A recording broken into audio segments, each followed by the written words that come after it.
조직 내에서 신망을 받고 있으며 KBS 기자 500명이 반대를 했는데 조직 내 신망이 두텁다 이렇게 말장난 같습니다. KBS를 망가뜨릴 게 아니라 수호무사, 호위무사 미디어로 삼아야 되겠다고 생각을 한 게 분명합니다. 박장범 KBS 사장 후보자에 대한 인사청문 요청안을 국회로 송부를 했습니다. 그러니까 대통령이 KBS 이사회에서 선출이 됐고 국회 인사청문회를 통과해야 되기 때문에 인사청문회가 끝나서 대통령이 임명할 때까지는 후보자가 공식 명칭입니다. 그래서 박장범 후보자인데 대통령실에서 박장범 후보자의 인사청문회를 개최해달라고 국회에 요청하면서 쓴 글을 보고 많은 분들이 지금 아연실색을 하고 있습니다. 윤석열 대통령이 국회에 보낸 박장범 사장 후보자는 KBS의 독립성과 공정성 의지를 겸비했다라고 평가를 했습니다. 자, 박장범 후보자는 재산은 22억 원인데 반포의 원베일리 아파트를 소유하고 있더라고요. 병역은 제가 면제인 줄 알았는데 죄송합니다. 6개월 소집 해제로 확인이 됐습니다. 젊은 시대 정신을 바탕으로 한 소통 능력을 높이 평가받고 탁월한 친화력과 협상 능력, 적극적인 자세로 조직 내에서 신망을 받고 있으며 공영방송 KBS를 이끌어갈 사장에게 요구되는 폭넓은 시각과 자유민주주의가 지향하는 가치에 대한 확고한 철학과 신념, 방송 공정성과 독립성에 대한 강한 의지를 겸비했기 때문에 KBS 사장으로 자격이 충분하다 이렇게 평가를 했는데 이게 요즘은 말 따로 내용 따로라는 생각이 많이 듭니다. 이게 지금 문자로 나열이 돼 있으니까 이게 말이지 내용과 너무 상충하는 그런 형식이잖아요.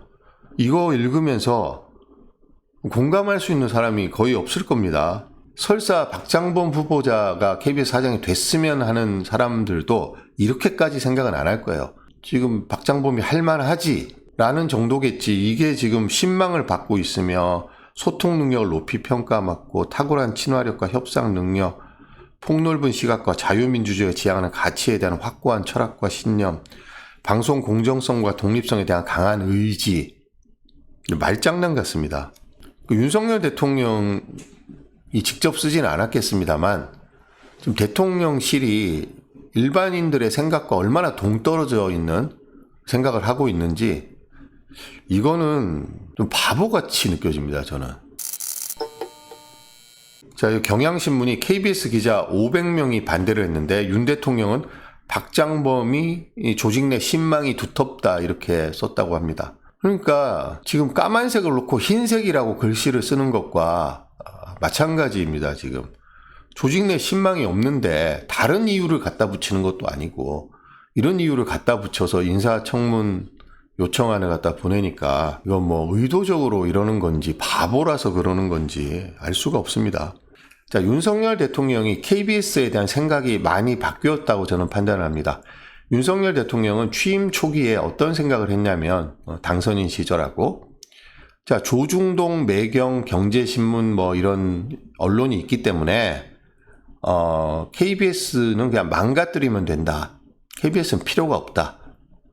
KBS, MBC, YTN은 망가뜨리면 조중동, 매경 그리고 경제지는 영원한 우리 편이기 때문에 KBS를 망가뜨릴 사람을 보내야 되니까 박민이라는 사람을 보낸 겁니다. 저 사람은 방송에 대해서 아무것도 모르고 대통령 술친구이기 때문에 박민에게 가서 KBS를 그냥 망가뜨려 봐라. 이렇게 해서 이제 보낸 거라고 저는 생각을 합니다. 수신료 분리징수도 대통령 시행령으로 통과를 시켜버려서 분리징수가 된 거죠. 재원도 악화시키고. 그런데 지금 대통령직을 2년 반 정도 수행하다 보니까 이미 동아일보가 매우 비판적인 보도를 많이 하고 있고 중앙미디어그룹의 JTBC도 계속해서 명태균 의혹이라든지 이런 거를 보도를 하고 있고 또 조선하고 중앙도 심심찮게 윤석열 대통령 정신 차리라는 사설을 싣고 있습니다. 칼럼이나. 지금 보면 윤석열 대통령은 KBS를 망가뜨릴 게 아니라 KBS를 나를 보호하는 최후의 미디어로 삼아야 되겠다고 생각을 한 게 분명합니다.